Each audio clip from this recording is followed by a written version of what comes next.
Il est précisément midi et une. Je vais commencer. Bonjour à tous. Bonjour à tous. Mon nom est Michael Amoureux. Je suis coordonnatrice pour le 3C.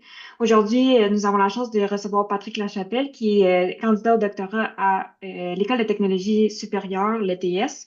C'est après avoir travaillé 15 ans en urbanisme, en développement économique et en gestion de projet de l'échelle municipale et internationale que Patrick a débuté son doctorat en 2023. Puis aujourd'hui, il vient nous parler de la descente énergétique. Quels sont les potentiels de la planification urbaine pour réduire, pour réduire l'empreinte énergétique des collectivités? Je te laisse la parole, Patrick.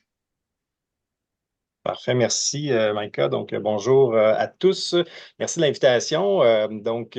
Effectivement, là, je fais mon doctorat à l'ETS sous la supervision de Dany Levasseur, de Jean Dubé et Olivier Banne depuis quelques mois qui s'est joint au rang pour m'accompagner. Pour la petite histoire, là, mon projet de recherche vise essentiellement à questionner la place des municipalités dans le secteur énergétique, dans le contexte de la transition énergétique. Puis plus spécifiquement, là, je vise à développer une méthode d'analyse, un outil de modélisation là, pour modéliser, analyser les flux énergétiques à l'échelle locale dans l'objectif de peut-être identifier ou du moins évaluer l'importance de certaines stratégies d'aménagement du territoire sur l'empreinte énergétique des municipalités, là. Aujourd'hui, il ne sera pas question de mon projet de recherche à proprement parler. Là. Je vais plutôt vous parler euh, du concept de descente énergétique sur lequel j'ai littéralement trébuché dans ma revue de littérature. Donc, je partais avec un a priori favorable. Je me questionnais sur comment rendre le développement de nos collectivités plus durables en utilisant justement certains préceptes là, du développement durable, la croissance verte. Puis, au fur et à mesure que j'avançais dans ma littérature, je me suis rapidement rendu compte qu'il y a plusieurs limites là, que vous connaissez peut-être déjà, des enjeux, des contradictions dans le concept de transition énergétique. Puis c'est là que vraiment je suis tombé sur le concept de descente énergétique qui m'a amené à changer beaucoup du moins à réfléchir différemment aux questions de transition énergétique, notamment à l'échelle des collectivités locales. Fait que c'est un peu ça que je vais vous présenter aujourd'hui. Évidemment, on a juste à peu près une 40-50 minutes tout au plus, là, fait que je ne pourrais pas tout couvrir. C'est un sujet qui est vaste et complexe, mais je vous propose là, qu'on fasse un petit retour sur les incertitudes en lien avec la transition énergétique. Après ça, on va rentrer dans le sujet de la descente énergétique à proprement parler, pour ensuite parler des collectivités locales là, et conclure avec certaines ouvertures de recherche. Donc, full disclaimer, mise en garde en amont. Je suis conscient que ce que je vais présenter, ça s'inscrit en porte-à-faux là, ou à contre-courant des tendances des dernières décennies, des dernières années, là, qui sont plutôt favorables à une croissance rapide au niveau économique, au niveau de la production, de la consommation d'énergie, là. C'est un sujet, comme je mentionnais, qui est très complexe, fait que je n'ai pas la prétention d'avoir fait le tour de cette question-là. Mais aujourd'hui, je fais appel à votre esprit scientifique pour absorber ou aborder plutôt ce sujet-là avec curiosité là, et ouverture. Donc, c'est vraiment une présentation exploratoire, puis je vais être curieux et intéressé là, d'échanger avec vous sur tout commentaire que vous pourriez avoir à la fin de la présentation. Donc, comme vous savez, évidemment, la transition énergétique s'appuie, selon la littérature consultée, là, s'appuie sur une logique de croissance verte. C'est-à-dire qu'on laisse entendre que par des solutions technologiques, finalement, on va être capable de résoudre de plusieurs problématiques environnementales, climatiques auxquelles on fait face, puis notamment en transitionnant vers des énergies renouvelables qui devraient se substituer aux énergies fossiles. Par contre, il y a plusieurs enjeux auxquels on est confronté. Tout d'abord, c'est que on se rend compte que plusieurs des scénarios de transition énergétique, là, autant ceux de l'Agence internationale de l'énergie que d'autres scénarios de transition qu'on peut avoir, par exemple, au Canada, mais même dans l'Union européenne, sont appuyés sur des technologies qui sont pas encore matures ou du moins qui sont pas encore déployables à grande échelle. Et selon la littérature consultée, il y a beaucoup de doutes dans la littérature sur la possibilité, en fait, de s'appuyer sur ces technologies-là pour atteindre nos objectifs de transition énergétique. Là, je fais allusion à des technologies comme la capture de carbone, par exemple, qu'on sait que ça peut fonctionner, mais en déploiement à grande échelle pour absorber la quantité d'émissions qu'on émet et qu'on va continuer d'émettre, il y a plusieurs doutes qui sont soulevés par rapport à ça. Même affaire avec les petits réacteurs nucléaires modulaires, par exemple, qui ne sont pas encore tout à fait au point ou du moins pas commercialisables à grande échelle, alors que c'est des technologies clés, en fait, pour atteindre ces cibles-là qui sont fixées dans les scénarios de transition. Il y a aussi des contradictions dans les actions. Euh, un exemple, c'est au niveau des investissements. Donc, effectivement, il y a une explosion, une croissance, en fait, dans les investissements dans les énergies renouvelables dans les dernières décennies. Par contre, ce qu'on remarque, comme vous pouvez voir à l'écran, c'est qu'il y a une résilience des investissements dans les énergies fossiles, qui fait en sorte que, d'une certaine manière, on tire dans la chaloupe, on va limiter, on va peut-être nuire, en fait, au déploiement de la transition si on continue avec ces tendances-là. Si bien que, tu sais, on regarde aujourd'hui, même si ça fait plus ou moins 30, 40 ans que le GIEC a été créé, on a encore plus de 80 de tous nos approvisionnements énergétiques là, qui reposent là, sur des combustibles fossiles. Donc, la transition, on est loin, en fait, d'avoir transitionné d'une certaine manière. Ce qui se passe, c'est qu'il y a des effets rebonds sur les technologies, les solutions technologiques qu'on déploie. Donc, on utilise peut-être plus de ces technologies-là ou plus d'énergie de par une utilisation accrue de ces technologies-là. Et il y a des effets d'addition plutôt que de substitution. Donc, on n'est pas en train de remplacer les énergies fossiles. On est plutôt en train d'additionner finalement des énergies renouvelables sur des capacités existantes, des nouvelles capacités d'énergie fossile. La logique de croissance verte s'appuie, et je dirais peut-être même la transition énergétique s'appuie sur cette logique-là de dire on peut découpler en fait l'activité économique et les impacts de nos activités économiques sur l'environnement. Puis jusqu'à un certain point, ce découplage-là semble se réaliser, semble se matérialiser depuis les dernières décennies. On le remarque particulièrement au niveau de la croissance économique et des émissions de gaz carbonique ou d'utilisation d'énergie. Donc, on a un léger recul de l'intensité énergétique alors qu'on a quand même une croissance économique importante. Par contre, la littérature consultée sur le sujet est plutôt critique par rapport à au véritable potentiel du découplage. Le découplage serait beaucoup trop timide, trop limité dans le temps, dans son amplitude, pour vraiment nous permettre de transitionner à l'horizon 2050. L'autre chose, c'est que, comme on peut voir à droite avec le fameux graphique de l'économie du bain qui vient d'une étude de Fanning en 2022, qui démontre que finalement, peut-être qu'on peut découpler ou on est en processus de découplage au niveau des émissions de gaz à effet de serre, mais on dépasse plein d'autres plafonds écologiques. Les fameuses limites planétaires, on en franchit 7 sur 9. Donc, cette forte croissance économique-là vient avec un coût réel. On ne découple pas de tous les impacts qu'on peut avoir sur l'environnement. Puis, malgré la forte croissance économique des dernières années, ben, on remarque que finalement, on ne réussit même pas à répondre à certains de ces minima sociaux-là qu'on aurait besoin pour garantir un peu d'équité, de justice sociale, environnementale et écologique. Donc, il y a d'autres alternatives peut-être. Peut-être que le numérique pourrait offrir une solution. On est encore dans une optique de croissance verte, mais on peut réfléchir peut-être est-ce que le numérique, l'intelligence artificielle pourrait offrir des solutions et nous permettre de transitionner. Puis, dans la littérature consultée, on se rend compte qu'effectivement, il y a des bénéfices à la numérisation de notre économie, qu'il y a des gains d'efficacité, des gains de productivité, en fait, qui nous permettent de réduire notre impact sur l'environnement et réduire l'empreinte carbone, notamment, de certains secteurs d'activité. Par contre, là aussi, la littérature est un peu partagée. Puis, je vous dirais que dans les dernières années, j'ai lu beaucoup de littérature qui ont une perspective un peu plus critique, en fait, des avantages du numérique pour nous permettre de transitionner. Non seulement parce que les gains seraient minimes, notamment à cause des fameux effets rebonds, des effets de substitution, des effets de revenus qui occasionnent finalement, qui minimisent les gains qu'on peut faire avec le numérique. Mais aussi parce que, contrairement à ce qu'on peut penser, le numérique ne permet pas nécessairement de dématérialiser l'économie. Donc, il y a une empreinte matière excessivement élevée qui vient avec le numérique. Cette empreinte-là peut être des fois de 3 à 400 fois plus élevée que le bien lui-même. L'exemple de l'ordinateur que je donne à l'écran, un ordinateur de 2 kg qui nécessite 800 kg de matière à extraire pour le produire, est une illustration de l'impact colossal que peut avoir le secteur numérique là, sur l'environnement. Autre chose, au niveau énergétique, à proprement parler, évidemment, toutes ces bidules et ces technologies-là consomment de l'énergie. Ils en consomment beaucoup et on remarque dans les dernières décennies qu'il y a une forte croissance de ces technologies-là.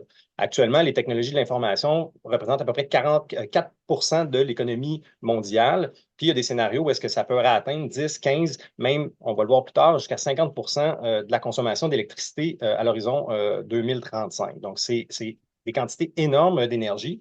Puis ça, c'est essentiellement propulsé par le déploiement, notamment des centres de données qui sont nécessaires là, pour le déploiement de l'intelligence artificielle, par exemple, des crypto-monnaies, du blockchain aussi, qui connaissent là, des fortes progressions. Donc, le graphique que vous voyez à l'écran, c'est essentiellement une modélisation qui a été faite par le Shift Project pour essayer d'évaluer quel pourrait être quel pourrait être un scénario de croissance de la demande énergétique là, associé à chacun des différentes composantes là, du système numérique, l'infrastructure numérique, là, soit les centres de données, mais aussi l'IA générative et la crypto-monnaie.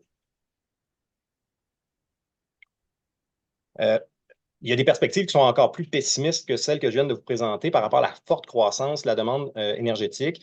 Donc, certains chercheurs qui disent que, comme je mentionnais, ça pourrait être 50 de la production en 2030 d'électricité qui serait dédiée au secteur numérique. Mais aussi, le Shift Project parle de l'idée du mur énergétique. Puis, qu'est-ce qu'ils entendent par là? C'est essentiellement il y a deux dimensions. La première, c'est que la forte croissance du secteur numérique et leurs besoins en énergie seraient tellement élevés qu'ils pourraient littéralement aspirer finalement toute l'énergie qui est nécessaire pour faire fonctionner le système numérique au détriment de d'autres secteurs économiques. On le voit déjà même actuellement aux États-Unis. Les alumineries, je lisais un article pas plus tard qu'hier qui disait que les alumineries américaines sont limitées dans leur capacité de accroître leur production, en partie parce qu'ils n'ont pas accès à assez d'énergie. Il manque d'énergie pour alimenter ces alumineries-là. Donc, et cette énergie-là, elle manque essentiellement à cause de la forte croissance de la demande de l'intelligence artificielle. L'autre composante du mur énergétique auquel fait allusion le Shift, qui est intéressant et qui est troublant aussi peut-être, c'est le fait que les géants du numérique, les fameux GAFAM de ce monde, là, Google, Meta, OpenAI et compagnie, sont finalement en train d'abandonner certains de leurs engagements par rapport à la production d'énergie renouvelable et sont en train de se tourner vers des centrales thermiques, vers la réouverture de centrales nucléaires pour répondre à leurs besoins énergétiques. On a des compagnies comme justement Google, qui s'est toujours targué en fait d'être un champion de l'énergie propre. Ben, finalement, ils sont en train d'ouvrir une centrale de 400 mégawatts de gaz naturel. Même affaire pour Meta. Et Microsoft sont en train de redémarrer, relancer la centrale nucléaire Three Mile Island là, qui a été fermée il y a quelques années. Puis, bon, dans les scénarios pessimistes, il y en a de toutes les sauces. Il y a une étude qui a été faite en 2024 par Castro et al. Qui parle littéralement d'un Energy Doomsday, donc d'un apocalypse énergétique qui serait occasionné par le numérique. Ils utilisent une méthodologie qui est un peu différente. On peut questionner cette méthodologie-là, mais eux autres, finalement, ils attribuent une valeur à la donnée, une valeur énergétique à la donnée. Puis, c'est en fonction de cette analyse-là de la valeur qui est accordée à la donnée qu'ils font différents scénarios. Puis, selon leur scénario, entre 2030 et 2040, ils pourraient non seulement ne pas, on pourrait ne pas produire assez d'électricité par les sources renouvelables pour répondre à la demande du numérique, mais ça pourrait même outrepasser notre capacité de produire de l'électricité dès le début des années 40. Donc, c'est quand même considérable de penser ça, là, que ça pourrait littéralement aspirer toute notre capacité de production d'énergie. Donc, ça laisse à réfléchir. Donc, si les scénarios actuels ne nous permettent pas d'anticiper qu'on va atteindre cette transition-là, si la croissance verte, les promesses de la croissance verte ne peuvent pas se matérialiser, bien, qu'est-ce qui nous reste? Qu'est-ce qu'on peut envisager comme solution alternative? C'est difficile à dire, mais il y a certains chercheurs qui nous suggèrent en fait d'adopter une position d'humilité scientifique, d'humilité intellectuelle, puis de questionner nos manières de faire, questionner nos actions actuellement et les limites de ces actions-là, donc de reconnaître que finalement, on ne s'en va pas dans la bonne direction. Ça serait déjà la première étape, reconnaître qu'il y a un problème et essayer de trouver des solutions alternatives pour développer finalement ou explorer des modèles alternatifs d'organisation de nos sociétés. Puis ça va appeler nécessairement à questionner peut-être cette logique de croissance-là. Parce qu'il y a plusieurs incertitudes à la transition énergétique, mais il y a certaines certitudes qu'on peut dire. Bon, certitude, c'est peut-être un mot fort, mais du moins, il y a quand même une compréhension commune qui se dégage, autant à gauche qu'à droite, malgré les vents de face qu'on a dans les dernières années avec la présidence américaine notamment. Il semble avoir une reconnaissance qu'il y a un réel problème au niveau environnemental et énergétique et qu'on doit agir. Maintenant, on ne s'entend peut-être pas sur la manière, comment et à quelle vitesse le faire, mais il y a une certaine ouverture, en fait, de part et d'autre là, pour agir en la matière. Aussi, on sait que pour transitionner, bien, il va nécessairement falloir verdir la production, mais il va surtout falloir réduire l'intensité énergétique. Puis ça commence à faire son chemin de plus en plus. Et si on veut réduire cette intensité-là, bien, il va falloir qu'on recourt nécessairement à des stratégies de sobriété et qu'on se dote de cibles de réduction là, qui seraient beaucoup plus ambitieuses que celles qu'on a présentement. Donc, c'est là qu'on arrive au concept de descente énergétique.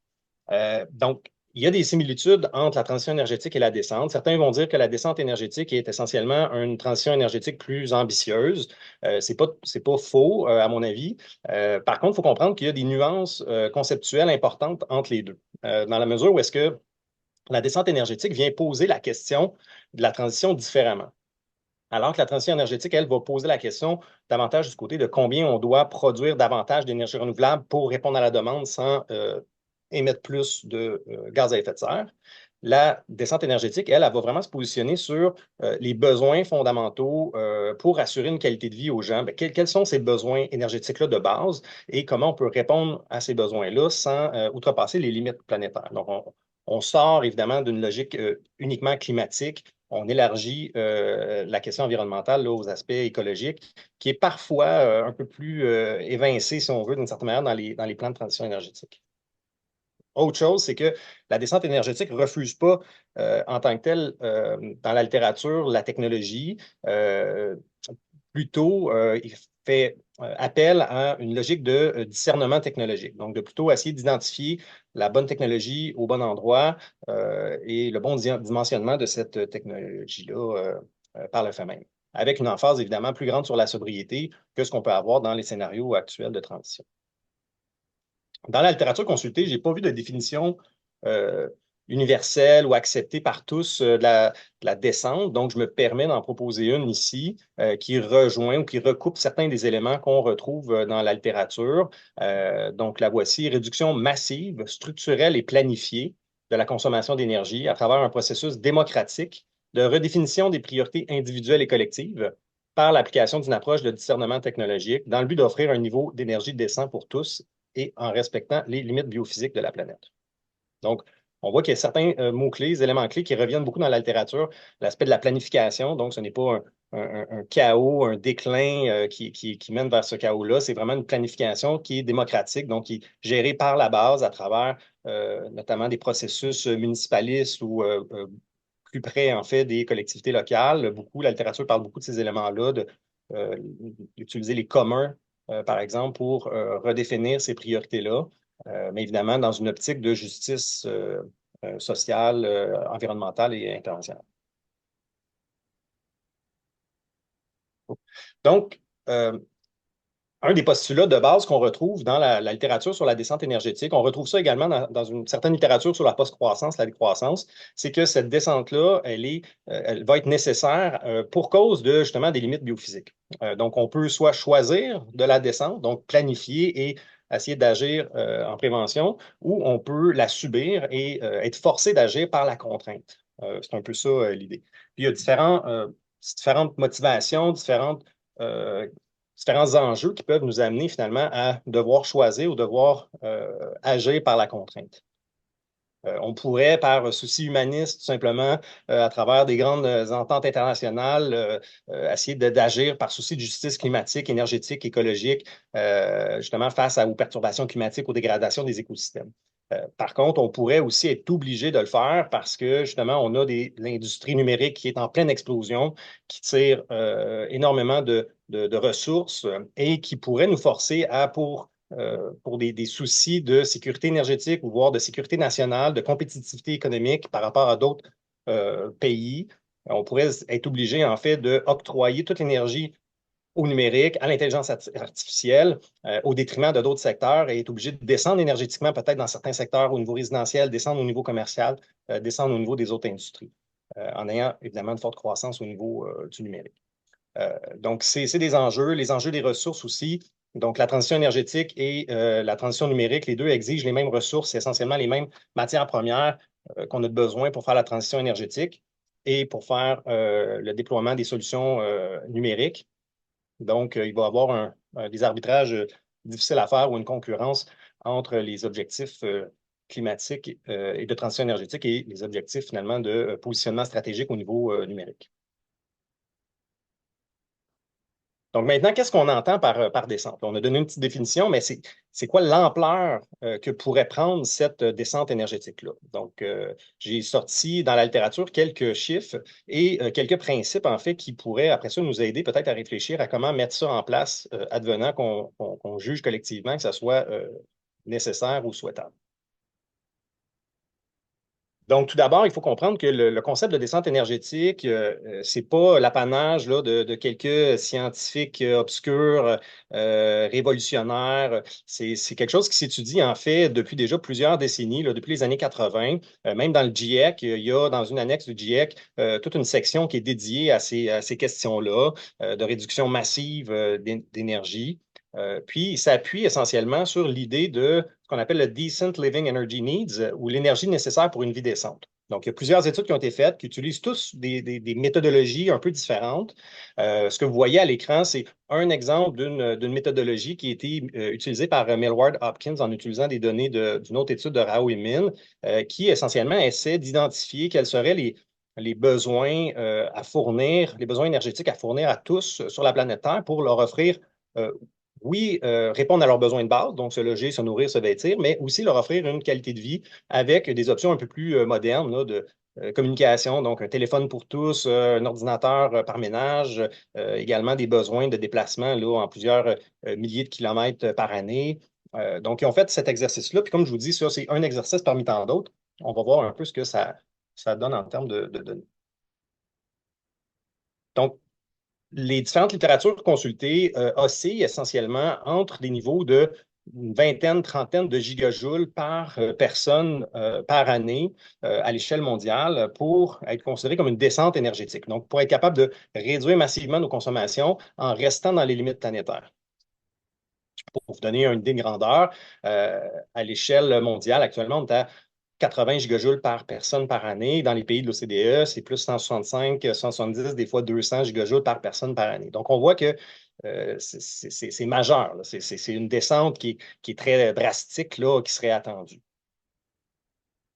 Par contre, j'ai trouvé ça intéressant de voir que, en appliquant certains des scénarios qui sont prévus, donc par exemple le scénario de l'Agence internationale de l'énergie, qui est un scénario, je ne dirais pas révolutionnaire, là, l'AIA n'est pas réputée pour être particulièrement ambitieuse ou agressive dans cette vision-là, mais en appliquant son scénario, on arriverait au niveau mondial à peu près 35 gigajoules par personne par année. Évidemment, il y aurait des grosses variations régionales, donc on aurait beaucoup plus fortes consommations dans les pays développés, beaucoup moins grande dans certains pays en développement. Donc, on arriverait à une moyenne à peu près de 35 gigajoules par personne par année. D'autres scénarios, tout aussi surprenamment, comme les scénarios Négawatt en France, scénario Clever en Europe, nous ramèneraient à des niveaux de consommation qui sont aussi très, très faibles, là, donc 40 gigajoules par personne par année. C'est sûr qu'on est. J'ai consulté de la littérature qui n'était pas très optimiste par rapport à notre capacité d'atteindre ces cibles-là de l'AIE, de Negawatt ou de Clever. Là. Je ne me raconte pas d'histoire, mais c'est juste pour montrer qu'il y a déjà des organisations sérieuses, crédibles, qui ont des démarches, qui ont des plans de match pour tendre vers ça. Donc, c'est peut-être pas si loin que ça de la réalité, ou du moins, c'est un chemin qui est possible.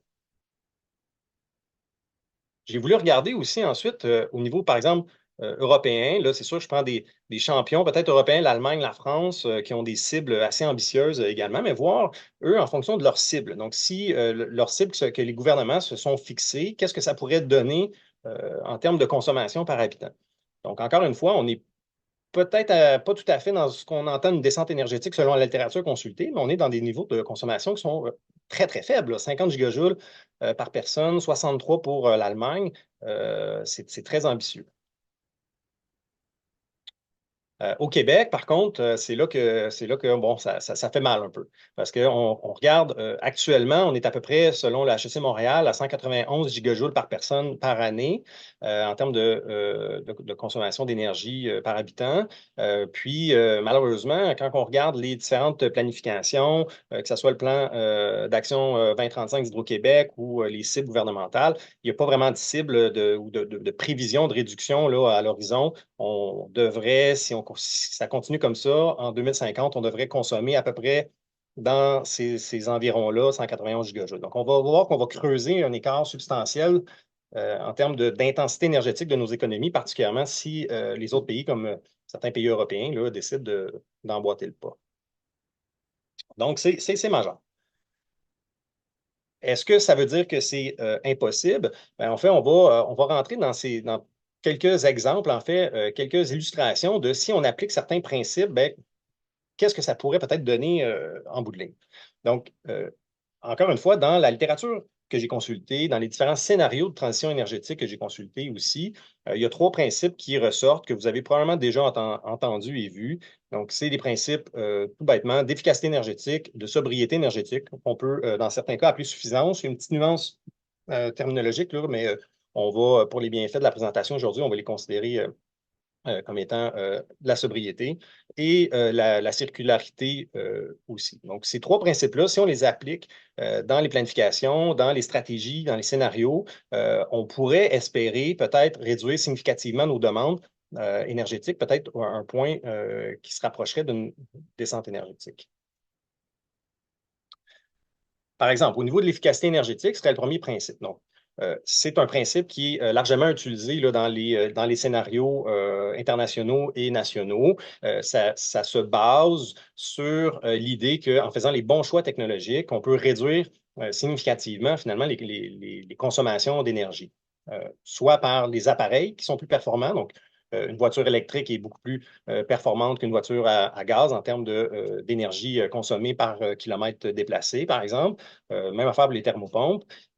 Mais il y a aussi toute l'idée de l'électrification. Donc, le fait d'utiliser le bon vecteur énergétique permet de faire des gains substantiels. Donc, il y a une étude qui a été faite aux États-Unis par Saul Griffith qui disait que, bon, sans changer de comportement, juste en électrifiant les processus. Donc, on garde l'économie telle qu'elle aux États-Unis, mais on fait juste transformer, l'électrifier. Je dis juste, comme si c'était facile, je comprends que c'est un enjeu majeur, mais on pourrait donc faire des gains d'à peu près quasiment 60 là, de réduction de notre consommation d'énergie juste en électrifiant. Donc, ça, c'est vraiment basé sur l'idée qu'on vient finalement diminuer toutes les pertes de conversion dans la chaîne de valeur énergétique, puis on peut faire des gains substantiels. Donc, je comprends que c'est bien théorique tout ça, mais ça nous permet de voir qu'il y a des possibilités. Ensuite, la circularité énergétique. Qu'est-ce que j'entends par là? C'est essentiellement l'application des méthodes, des principes de circularité au secteur énergétique, mais aussi au stock et au flux d'énergie. L'idée derrière ça, c'est d'utiliser une approche justement de circularité pour produire davantage d'énergie renouvelable, notamment issue de sources de valorisation d'énergie qui seraient autrement perdues. Donc, on peut penser justement à un déploiement à plus grande échelle de boucles énergétiques, de réseaux thermiques pour capitaliser sur les cascades énergétiques qui pourraient s'ensuivre. Un autre aspect de la circularité énergétique qui serait important à réfléchir, advenant qu'on veuille descendre énergétiquement, c'est d'essayer d'intégrer davantage la logique thermodynamique que toute matière est énergie pour, en fait, intégrer l'analyse cycle de vie dans le déploiement des stratégies et des planifications énergétiques, là, autant à l'échelle nationale qu'à l'échelle locale. Qu'est-ce que ça veut dire concrètement? Bien, ça veut dire qu'au-delà de juste regarder les flux, les consommations d'énergie qu'on peut faire, puis d'essayer d'en diminuer la quantité, mais c'est de regarder également dans les biens, dans les équipements, dans les infrastructures qu'on choisit de mettre en place, bien, d'évaluer le cycle de vie, sur leur cycle de vie, quelle va être l'empreinte énergétique de ces équipements-là. Ce qui va nous inviter parfois à faire des décisions qui ne seront pas nécessairement en faveur de la nouvelle technologie ou de la nouvelle innovation. On va peut-être retourner à des plus vieilles technologies, des plus vieilles infrastructures ou maintenir des infrastructures en place plutôt que de les remplacer parce que dans une analyse cycle de vie, bien, cette infrastructure-là va avoir une moins grande empreinte énergétique, par exemple. Puis finalement, le dernier principe qui est au cœur de la logique, de la littérature de la descente énergétique, c'est vraiment la sobriété. Donc, actuellement, c'est déjà prévu dans les différentes planifications que j'ai pu consulter, les différents scénarios. Il y a toujours des mesures de sobriété qui sont intégrées. Par exemple, l'Agence internationale d'énergie prévoit que les mesures de sobriété pourraient réduire d'à peu près 25 les demandes en énergie là, par des gestes simples, là, sans qu'on change fondamentalement nos styles de vie, nos comportements. Par contre, il y a toute une littérature qui existe qui cherche à évaluer de manière un peu plus ambitieuse si on change de comportement, si on change nos styles de vie, quelle pourrait être la réduction potentielle de ces consommations d'énergie-là. Puis, on pourrait les chiffrer dans des 40, 50, peut-être même 70 de réduction à la base, en amont de nos consommations d'énergie. Donc, c'est quand même substantiel. Mais évidemment, la sobriété, c'est délicat parce que dire aux gens qu'il faut changer de comportement, c'est pas toujours évident, c'est pas toujours facile. Et aussi, c'est qu'au-delà de ça, il y a des limites à l'action individuelle dans la mesure où est-ce que les gens ne sont pas toujours libres de faire les choix énergétiques qu'ils font. Puis, il y a aussi une classe politique qui va être réticente, en fait, à commencer à dire aux gens quoi faire, parce qu'on fait beaucoup, beaucoup porter actuellement la question de la sobriété sur la responsabilité individuelle. Par contre, euh, la sobriété, elle n'est pas juste individuelle. Il y a une dimension plus large à la sobriété. L'Association Négawatt va même la décliner en 4 types de sobriété. La sobriété structurelle, qui est associée à l'organisation de l'espace, par exemple, donc l'étalement urbain versus ville densifiée, par exemple. La sobriété dimensionnelle, donc c'est de choisir le bon dimensionnement d'un équipement. Donc, individuellement, on peut choisir une télévision plus petite, par exemple, on va consommer moins, mais collectivement, bien, il y a des choix aussi qu'on peut faire au niveau de nos infrastructures publiques qu'on se dote. Est-ce qu'on a des infrastructures qui sont trop gourmandes, trop grosses pour les besoins réels? Donc, c'est une réflexion qu'il faut avoir. Et la sobriété d'usage et conviviale qui est attachée finalement à l'utilisation qu'on va faire de nos choix quotidiens et la mutualisation aussi de différents équipements, donc, notamment l'économie du partage et l'économie circulaire entre là-dedans. Pourquoi je parle de ça? Bien, en fait, c'est que ça nous ramène à une définition que l'Office québécois de la langue française donne de la sobriété qui touche en fait, qui témoigne ou qui démontre que la sobriété, elle peut être, oui, individuelle, mais il y a une dimension collective très importante à cette sobriété-là. Puis, c'est peut-être un angle mort, en fait, qu'on a de nos stratégies de transition énergétique. Du moins, c'est la question que je me pose. À savoir, ben, effectivement, est-ce qu'on fait trop reposer la responsabilité individuelle sur l'épaule des gens, finalement, qui ne sont pas nécessairement toujours capables de faire les bons choix énergétiques? Pourquoi je dis ça? Ben, quand on regarde la littérature sur les approches des contextes socio-techniques, c'est un peu ce qui nous renseigne. Ça nous renseigne finalement qu'il y a une relation très étroite qui existe entre les techniques, les technologies et les comportements sociaux. Et le meilleur exemple de ça, c'est si on habite dans une ville où il n'y a pas d'infrastructure de transport collectif, bien, on ne pourra pas délaisser notre voiture, on va continuer à utiliser notre voiture et on va continuer à avoir une empreinte énergétique supérieure à quelqu'un d'autre qui habite dans une ville où il y a une offre de transport collectif et actif supplémentaire. Donc, le fait d'agir sur le cadre bâti peut avoir une incidence importante sur les comportements, peut-être même sur les normes sociales. Donc là, à titre un peu illustratif et c'est peut-être un peu conceptuel, mais l'idée, c'est d'essayer de voir bien, comment on peut, si on a besoin de réduire, si on veut que les gens réduisent leur empreinte énergétique, qu'ils fassent des choix plus sobres, bien, comment on peut intervenir sur ces contextes socio-techniques-là. Ces contextes socio-techniques-là s'inscrivent évidemment dans tout un écosystème énergétique. Fait que, c'est excessivement complexe d'y réfléchir et d'essayer de trouver une solution, mais il y a peut-être moyen de pousser les analyses, pousser la recherche pour essayer de voir bien, quelle décision collectivement on peut prendre pour avoir le bigger bang for the buck en termes de gain d'efficacité énergétique. Puis ça appellerait probablement de faire des choix infrastructurels, par exemple, qui seraient bien différents. C'est là, bon, qu'on se demande qui peut agir sur ces contextes sociaux et techniques-là. Évidemment, tous les acteurs sont concernés. Les gouvernements en premier lieu, gouvernements nationaux, mais aussi les collectivités locales qui ont plusieurs leviers là, sur lesquels agir. Donc, moi, aujourd'hui, je m'intéresse plus spécifiquement aux collectivités locales, mais évidemment, il faut savoir que tout le monde a évidemment une part de responsabilité. Oui, oui, la sobriété individuelle, le citoyen a sa responsabilité, mais collectivement, il y a une panoplie d'autres acteurs qui ont également une responsabilité en la matière. Donc, les collectivités, si on veut qu'elles soient plus proactives pour réduire les consommations d'énergie et peut-être même éventuellement descendre énergétiquement, ben, pourquoi on s'intéresserait à elles? Ben, parce qu'il y a une vaste littérature qui témoigne des liens étroits qui existent entre l'aménagement du territoire, puis la consommation d'énergie et l'empreinte carbone, en fait, de ces territoires-là. Ça va un peu de soi, peut-être, pour certains d'entre vous, mais il y a quand même peu de données qui existent sur concrètement qu'est-ce que ça représente au Québec, par exemple, de modifier ou de changer notre manière d'aménager le territoire pour diminuer nos consommations d'énergie. Mais les municipalités ont plusieurs leviers pour agir en la matière, notamment à travers leurs compétences en aménagement du territoire, leur réglementation, et aussi le fait que politiquement, il y a une proximité avec les acteurs du territoire, donc une plus grande capacité à les mobiliser, les influencer et que les gouvernements centraux.